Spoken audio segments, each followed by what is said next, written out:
Assalamualaikum warahmatullahi wabarakatuh. Saya Sobrina Nurul Mufidah akan mempresentasikan tentang uji normalitas pada mata kuliah Statistika Terapan. Di dalam statistika terdapat statistika inferensial. Untuk melakukan uji parametrik atau uji non-parametrik, perlu dilakukan uji prasyarat. Uji prasyarat digunakan untuk mengetahui apakah sampel yang kita gunakan itu terdistribusi normal atau tidak, sehingga perlu dilakukan uji normalitas. Uji normalitas sebagai uji prasyarat, yaitu digunakan untuk mengetahui apakah data berasal dari populasi yang terdistribusi normal atau berada dalam sebaran normal.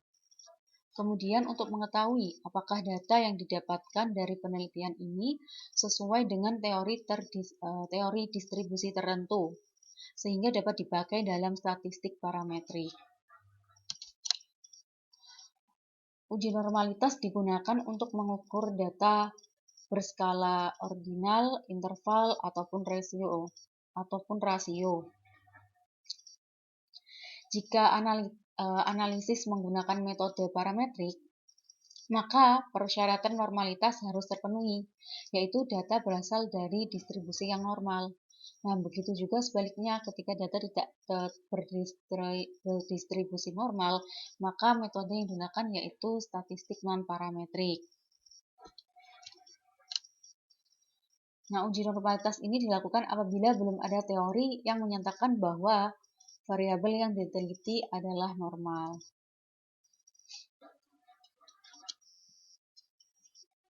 Kemudian uji normalitas untuk statistik parametrik digunakan yaitu menggunakan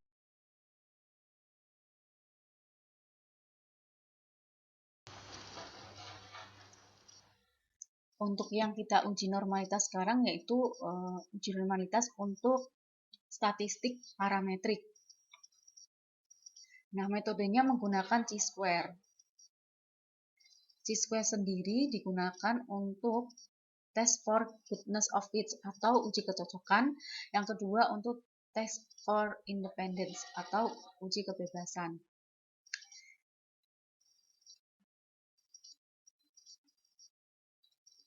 Kemudian dalam chi-square sendiri digunakan rumus seperti berikut. Chi-square kuadrat sama dengan jumlah dari O ini yaitu frekuensi observasi dikurangi E frekuensi ekspektasi dikuadratkan kemudian dibagi dengan frekuensi ekspektasi itu sendiri.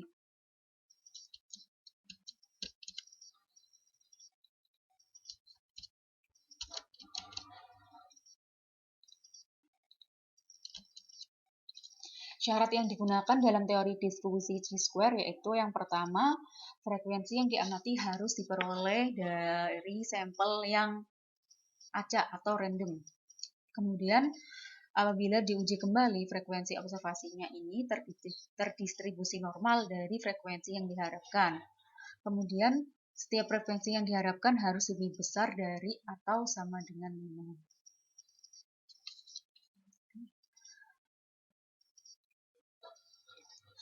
Kemudian langkah-langkah untuk menentukan nilai chi-square pada goodness of fit sama chi-square pada test for independence. Sama langkahnya, yang itu pertama kita menentukan hipotesis terlebih dahulu.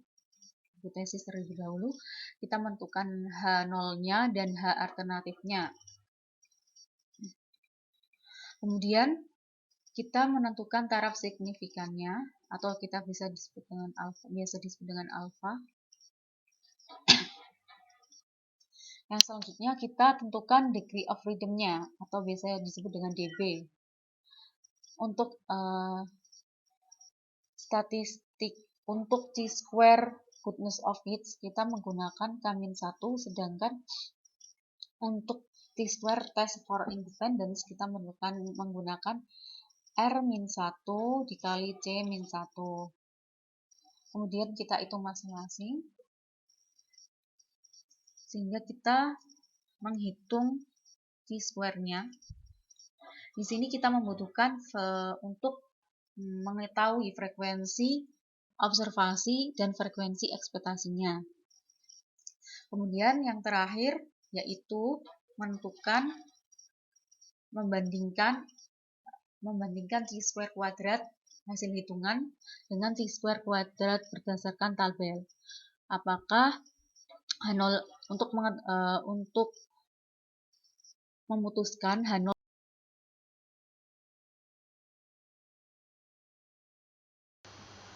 Kemudian kita akan membahas selanjutnya tentang chi-square sebagai goodness of fit test, yaitu uji kecocokan. Term yang masuk uji kecocokan ini yaitu apakah frekuensi observasi dengan frekuensi teoritis atau harapan itu cocok. Jadi sehingga kita membandingkan antara frekuensi observasi dengan frekuensi harapan. Apakah frekuensi observasi menyimpang dari hasil frekuensi harapan? Syaratnya yaitu setiap frekuensi yang diharapkan harus lebih besar dari atau sama dengan 5. Langkah yang pertama seperti yang pada slide sebelumnya yaitu menentukan hipotesis awal dan hipotesis alternatif.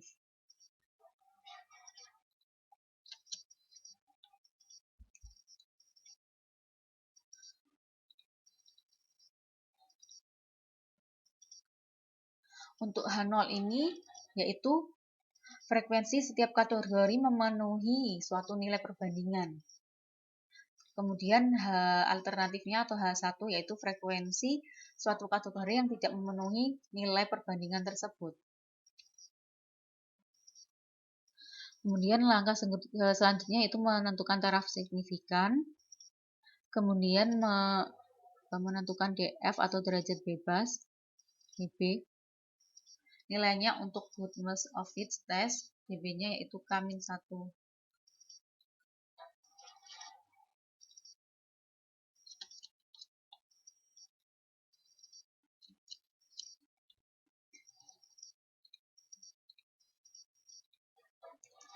Untuk menentukan frekuensi observed frekuensi itu disebut dengan O tadi, dan frekuensi ekspektasi disebut dengan E. Observed frekuensi yaitu frekuensi yang diamati. Kemudian expect frekuensi yaitu frekuensi yang diharapkan. Menggunakan sehingga untuk mengetahui menentukan frekuensi dari ekspektasi yaitu N dikali P. N sendiri yaitu jumlah sampel yang digunakan. Kemudian P peluang dari setiap kategori. Biasanya di dalam bentuk persen. Misal contoh untuk dalam suatu eksperimen genetika, menurut Mendel telah ditentukan perbandingan adalah 1/3 banding 3/9 untuk kategori A, B, C, D.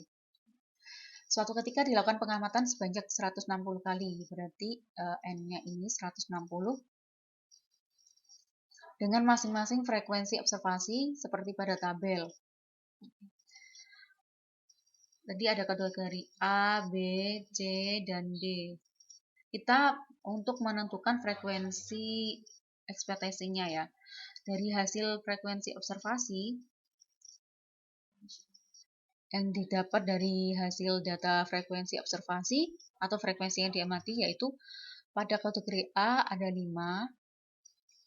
Kemudian kategori B ada 23, kemudian kategori C ada 32, pada kategori D ada 100.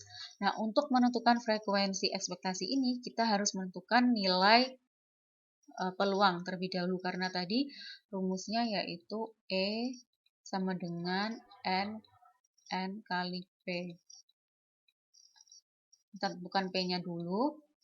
Peluangnya yaitu 1/16. 1/16 dari ini, total ini 1/16 dikali N-nya 160. Jadi peluangnya setiap satu ini yaitu 10. Sehingga nilai E-nya yaitu 5 dikali 10, 50. 5 dikali 1 sehingga 10 hasilnya. Nah, untuk perbandingan 3 berarti 3 dikali 10 30. Sedangkan untuk perbandingan 3 lagi yaitu 30 pada kategori C, dan untuk perbandingan 9 yaitu 90. Ketika ditotal dari frekuensi observasi yaitu 160 dan total dari frekuensi ekspektasi juga 160.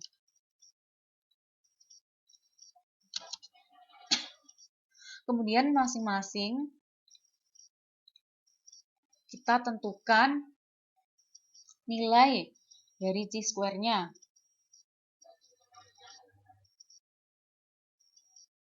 Pada kategori pertama A, tadi 5, min frekuensi ekspektasinya tadi 10 per frekuensi ekspektasinya 10.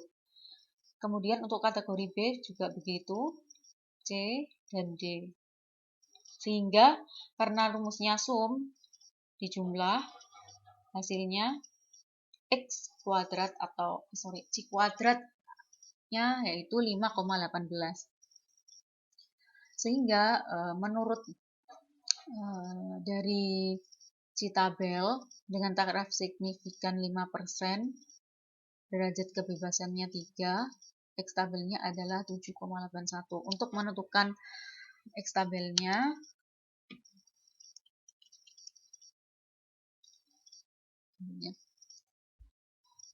kita menggunakan DB-nya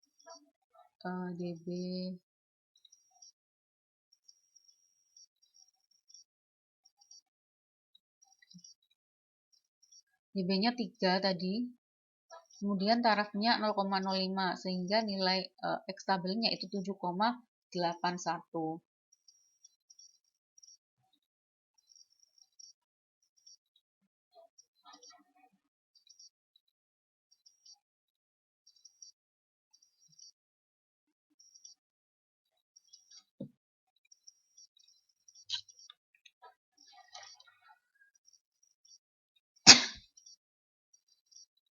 Nah, karena hasil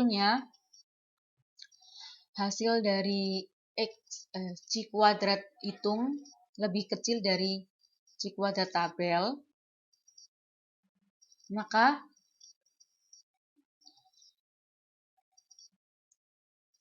tidak alasan untuk tidak mempercayai teori yang sudah ada. Sehingga pengamatan data terbaru tidak mengubah teori yang sudah ada.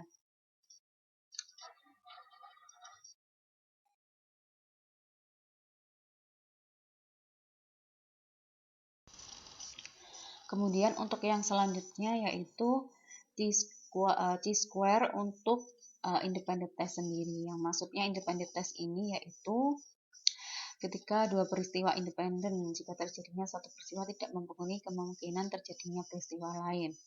Jadi independent test itu yaitu uji kebebasan yang digunakan untuk memeriksa kebebasan dari independensi dua variabel. Jadi antara variabel satu dengan lainnya berhubungan apa tidak. Sehingga kita nanti dapat menyimpulkan apakah kedua peubah tersebut saling bebas atau saling berpengaruh atau tidak, gitu ya. Karena terdiri dari dua variabel, kita menggunakan tabel kontingensi. Nah, dalam tabel selalu ada baris, yaitu harus disebut dengan row dan kolom. Kemudian kita sebut dengan sel. Langkahnya sama, yaitu kita juga harus menentukan hipotesis dan taraf signifikan. Kemudian kita juga harus menentukan observed frekuensi dan expected frekuensinya. Nah, untuk menentukan frekuensi expected frekuensi atau frekuensi yang diharapkan, karena ini tabel kontingensi sehingga digunakan rumus seperti ini. Nanti berarti frekuensi ekspektasi pada baris keberapa, kolom keberapa sama dengan jumlah dari baris keberapa ditambah jumlah dari kolom keberapa dibagi total sampel pada pada penelitian itu.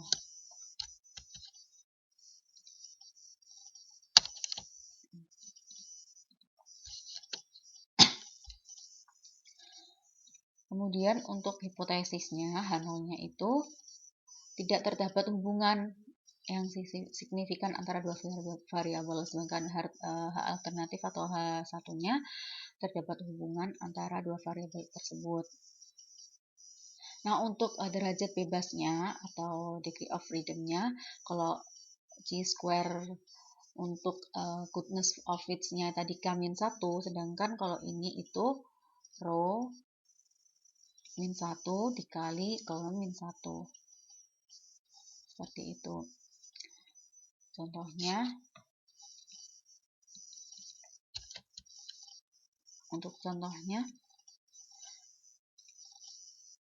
pada kecamatan A ingin mengetahui apakah terdapat pengaruh antara tingkat pendidikan penduduk dengan perilaku hidup sehat. Jadi untuk mengetahui ya pengaruh antara tingkat pendidikan dengan perilaku hidup bersih dan sehat. Sehingga dilakukan survei penduduk mengenai tingkat perilaku hidup sehat.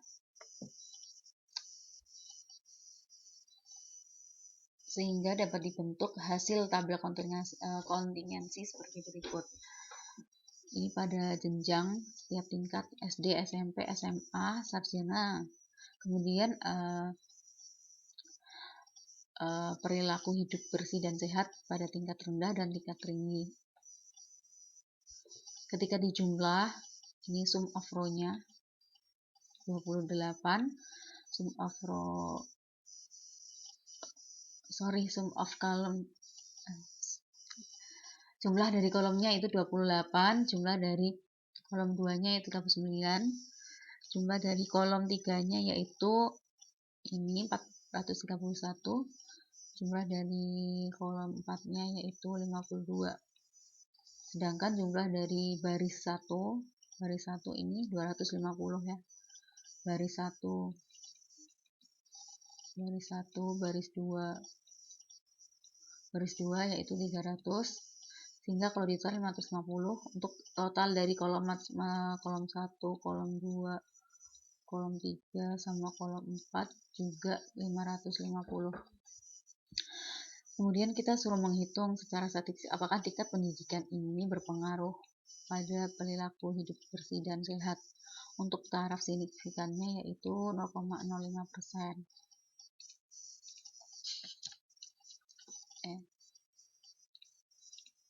Karena ini tabel kontingensi sehingga kita untuk menentukan G-square-nya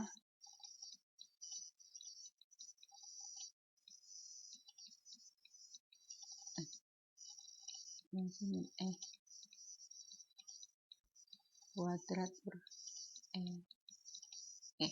kita menentukan pada masing-masing tabel, pada masing-masing daerah kolom sama baris.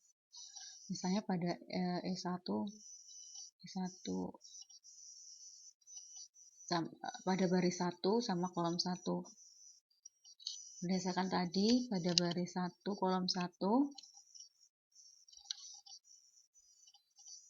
pada baris 1 tadi totalnya ada 28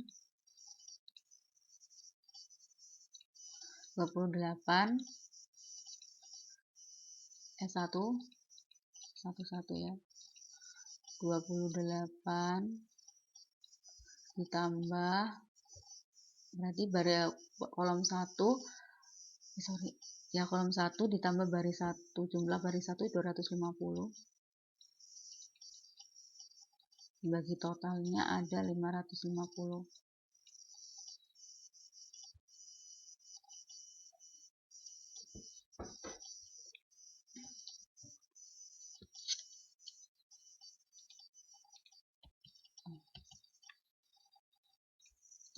Sehingga didapat hasil dari jadi kolom 1 S1 dan baris 1 adalah 12,73. Begitu juga seterusnya sampai pada baris 2 kolom 4, yaitu 28,36. Kemudian untuk menentukan chi-square-nya kita berbantu dengan tabel O min E, hitung dulu, kemudian O min E dikuadratkan, kemudian dibagi dengan E, sehingga didapat hasil total chi-square-nya yaitu 19,3.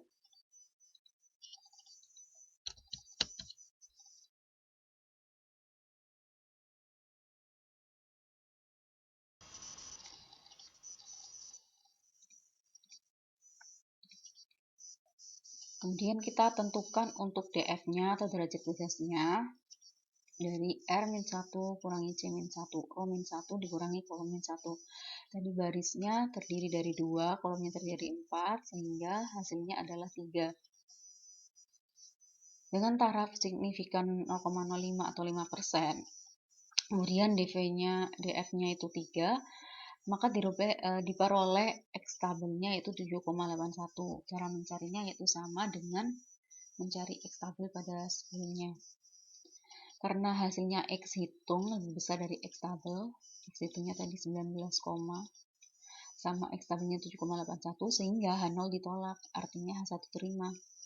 Berarti terdapat hubungan yang signifikan antara dua variabel.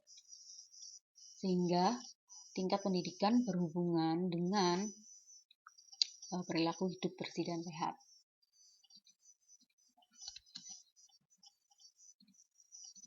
Oke. Jika sebelumnya kita menentukan tentang chi-square untuk goodness fit test dan independent test, kemudian kita menggunakan untuk uji normalitas. Langkahnya sama, yaitu menentukan hipotesis terlebih dahulu. Untuk H0-nya yaitu sampel terdistribusi normal, sedangkan H alternatifnya yaitu sampel tidak terdistribusi normal. Misalnya dalam kita punya sebuah nilai pretest dan posttest, gitu ya. Terus kita untuk menentukan uji normalitas atau kenormalan ya dari nilai pretest dan posttest. Seperti ini, jumlah totalnya ada sampai 28. Sehingga kita perlu untuk menyusun hipotesis terlebih dahulu. Kemudian untuk menentukan rentang. Rentang itu yaitu nilai tertinggi kurangi nilai terendah. Kemudian menentukan banyak kelas atau interval. Kelas 1 sama dengan 1 plus 3,3 log n. Log ini n-nya ini jumlah siswanya yang ingin diuji normalitas. Karena tadi 28 berarti nanti pakai 28. Kemudian banyak interval yaitu banyak kelas interval dibagi dengan rentang kelas, rentang atau R.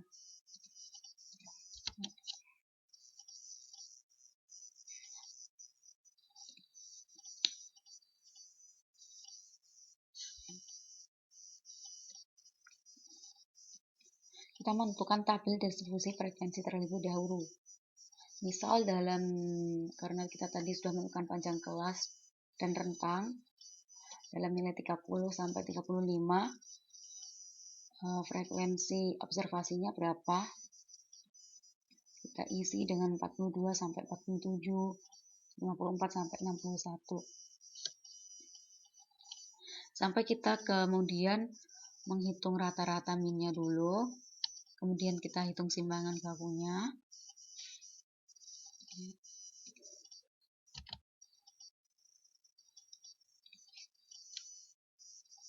Kita hitung simbangan bakunya.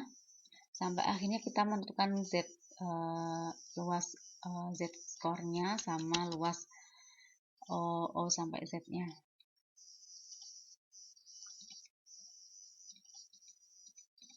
Sehingga pada akhirnya kita akan menentukan chi-square-nya yaitu O min E atau frekuensi observasi min frekuensi ekspektasi dikuadratkan kemudian dibagi dengan frekuensi ekspektasinya. sehingga didapat 6,18. Karena tadi taraf signifikannya 5% atau 0,05,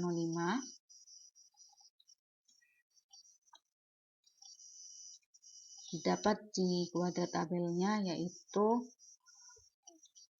11,07. TB-nya berarti 1, 2, 3, 4, 5, 6 kurangi 1, 5 dengan taraf signifikan 0,05. Kita lihat 5 dengan taraf signifikan 0,05 yaitu hasilnya di tabelnya 11,07.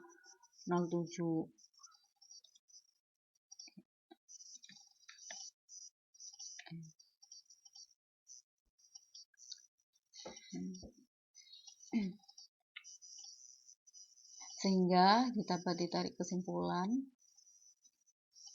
karena X hitung lebih kecil dari X tabel dengan taraf signifikan dengan derajat kebebasan tadi 5, tarik kesimpulan bahwa data pretest dan posttest tadi terdistribusi normal. Untuk uji menggunakan SPSS itu kita masukkan nilai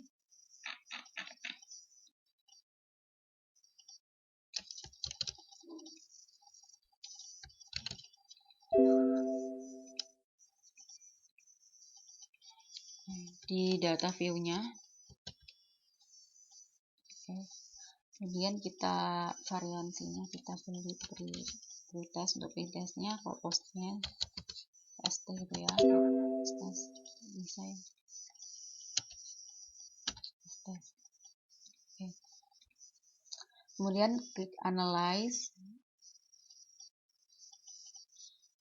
kita cari untuk chi-square-nya, kita masukkan datanya, continue,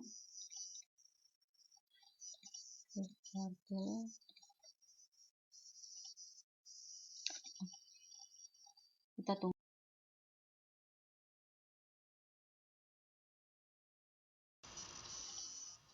Setelah kita peroleh hasilnya, terdapat juga untuk nilai hasil pada posttest ini ada frekuensi observasi sama frekuensi ekspektasinya.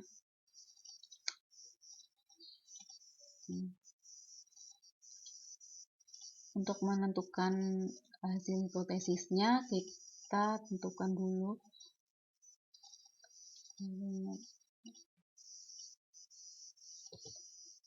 untuk pretestnya yaitu 8,4, sedangkan posttestnya itu 9. Di kuadrat tabelnya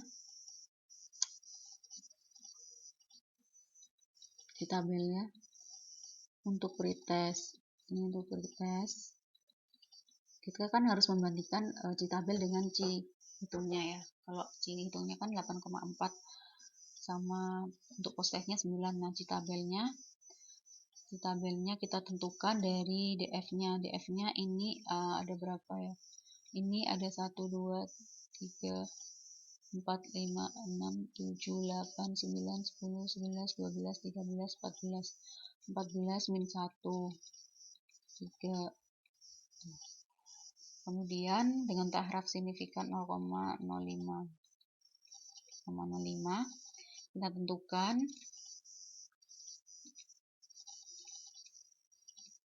okay.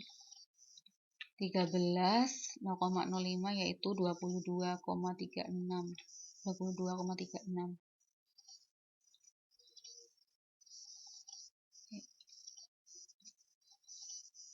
22,36.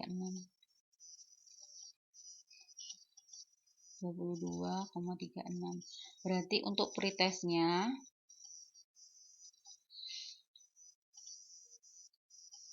chi hitungnya lebih kecil dari chi kuadrat tabelnya, sehingga H0 diterima. H0 diterima sehingga pada pretest termasuk normal atau terdistribusi normal, sehingga bisa dilakukan uji parametrik. Kemudian untuk posteknya,